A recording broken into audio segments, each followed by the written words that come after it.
Wow. Hey everyone, yesterday we had our first session in the Governor Initiative Q2 program, and I'm excited to share some key highlights. We had the honor of learning from Sir Hussein, Sir Mubashir and Hamza Alvi, truly a powerhouse of knowledge.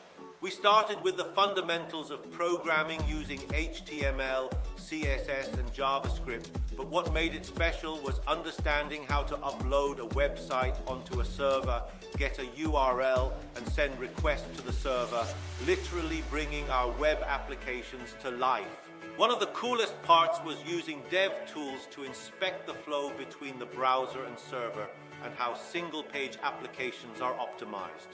We learned the differences between Angular and React.js and how modern frameworks manage data with unidirectional flows and component architecture. Frameworks like Angular and React.js are leading the web dev world.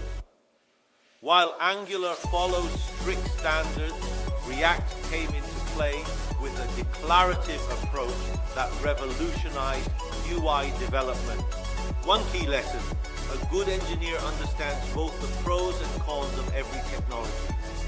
And that's exactly what this course is equipping us with.